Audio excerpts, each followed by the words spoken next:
Good morning, Brian of London here. In the forest, the rainy forest. It's rainy day. Yeah, everything's wet.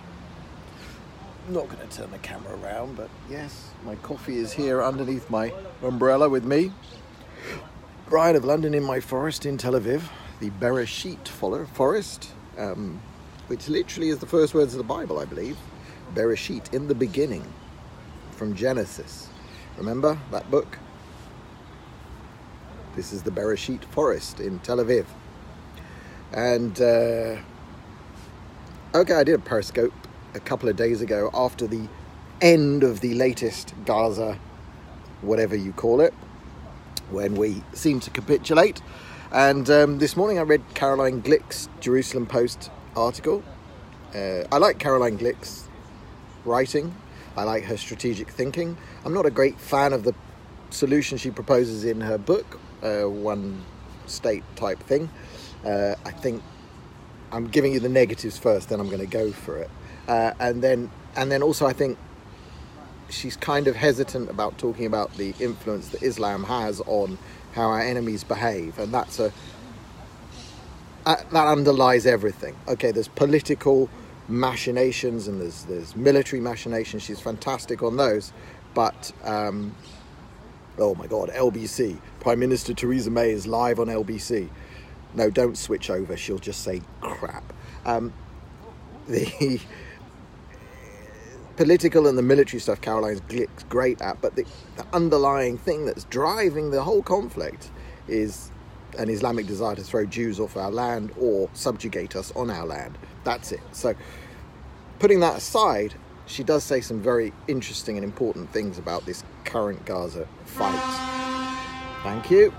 That we've lost, basically. We lost to Hamas.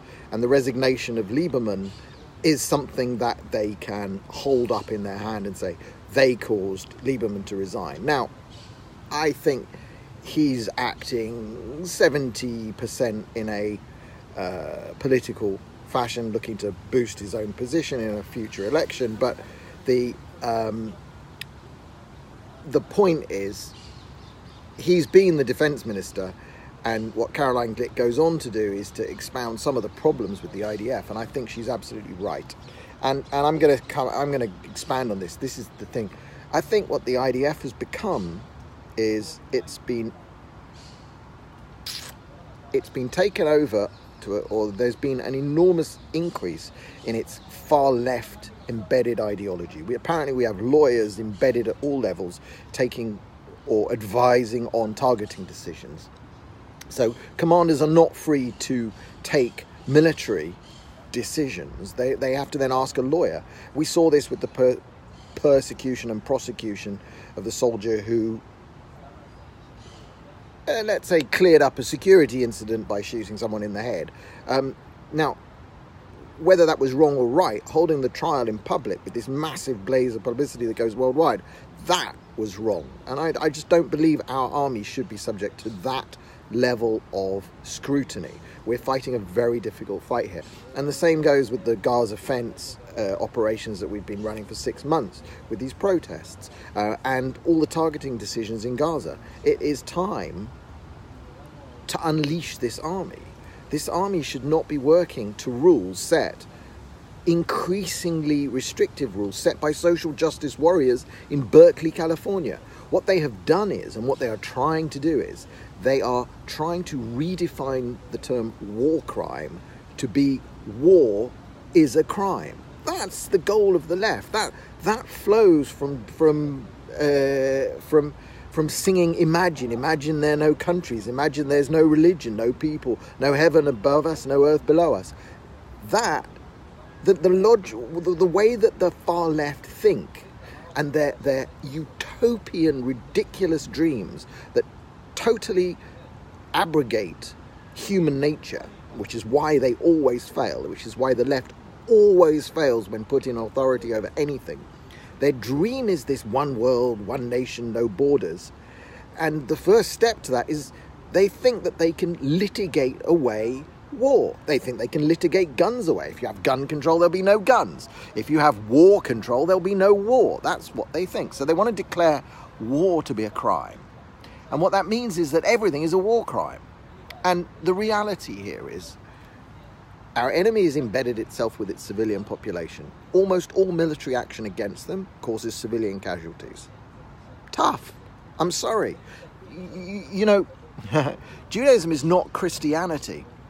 Christianity, and I don't even believe that Christianity is the pacifistic religion that it has become in certain quarters today, because Christianity grew out of Judaism. Christianity knew how to wage war. I mean, they made a silly mistake mistaking the word thou shalt not murder, which is what the commandment is. They translated that as thou shalt not kill. Big mistake, and Christianity went down a rabbit hole with that whole mistake. But Jews never made that mistake. We know the difference between killing and we know the difference between murder. And killing in self-defense and even preemptive killing to avoid being murdered later, absolutely not just allowed by Jewish law, commanded. We must get up first and go and kill the enemy who we know is coming to kill us later. That's Hamas. Now, they've embedded with the civilian population. What points, what bonus, what do we get in the eyes of the social justice warriors for being the most moral and the most careful army in the world? Absolutely no credit whatsoever. We are slammed left, right and centre. Over and over and over again, we are called apartheid and genocide and all of that other crap. Why do we... Vox Day wrote a book about social justice warriors. Never give in. Never give in to social justice warriors. And on a national level, our IDF is giving in to social justice warriors. So what Caroline said in her article was, perhaps the reason Bibi is not looking to fight that fight right now. Yeah, I know. I can get good ideas from people who... This is something that you need to learn, actually. If someone has a good idea, it's a good idea. It doesn't matter who they are. So, yeah, I read widely. I read people who don't like me, and I read people who like me. And that is a useful way of looking at the world. You've got to understand. But in the culture wars, what we've allowed to happen is the culture wars to take over our IDF. So whatever amazing operational capabilities it has, it's hamstrung. It's hamstrung. And we see a failure. And this is why Lieberman is not actually... I'm not so keyed up on Lieberman as a great... Look, whoever you are, I'm going to block you if you don't stop because it's disrupting. You have a difference of opinion with me, okay? Yes, I read widely across the alt-right and the far-right. Most of it is utter dross and horror, but sometimes every now and then they say something useful. And in terms of culture wars, the fighting against this far-left ideology is very important.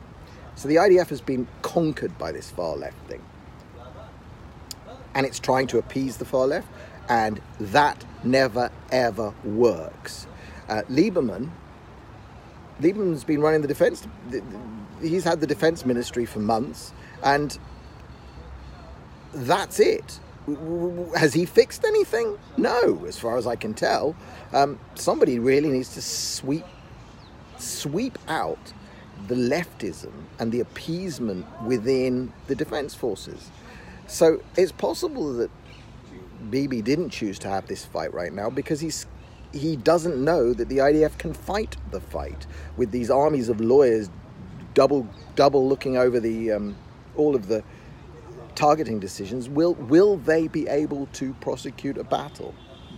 Don't know.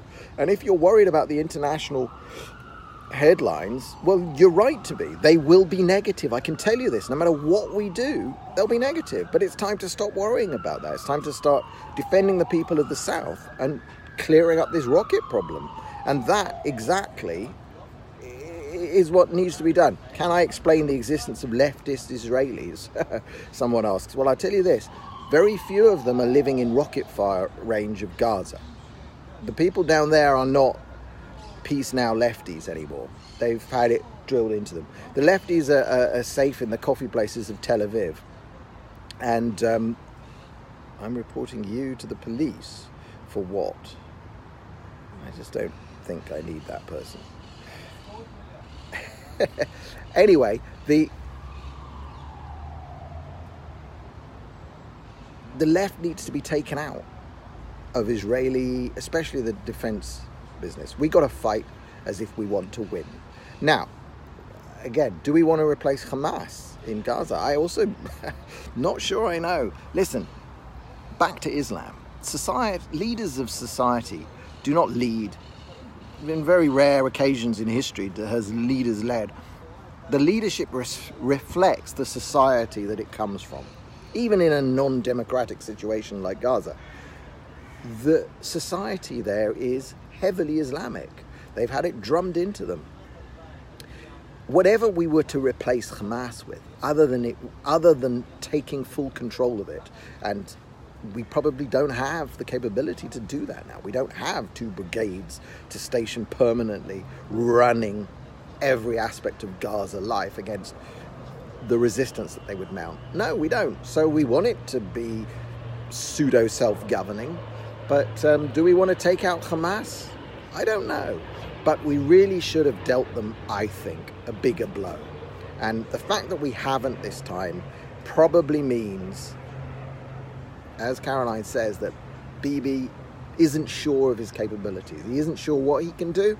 And also, we're all always looking to the north, because Gaza and Hamas are a pinprick compared to what Hezbollah can do in the north. I don't envy anybody the role of running this country. I think it's one of the most difficult jobs in the world. I am not permanently positive on Bibi.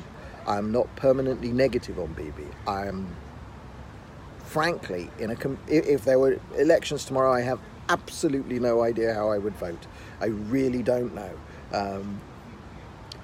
There are tough choices coming, and the problem for those of us who live here is that for all of the talking and the opinion pieces and everything and the news and the endless news, we just don't know the ultimate, we just don't know what's really going on behind the scenes. We don't know the movements, what's going on with the wider Gulf Arab world. We don't know how the money is flowing to Hamas, not flowing. We don't know.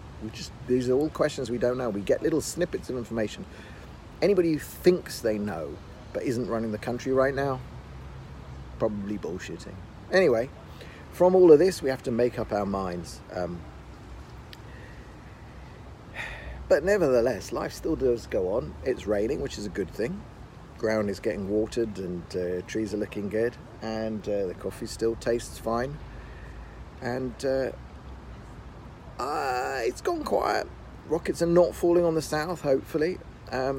But I do hope we don't go through any more rounds of this, and we strike at some point and strategically convince Hamas that it is very much not in their best interests to ever shoot at us again. Thanks very much. Shabbat Shalom to everybody. I'm Brian of London in my forest. Thanks very much for those of you who helped me out on Patreon. Much appreciated. And see you the next time.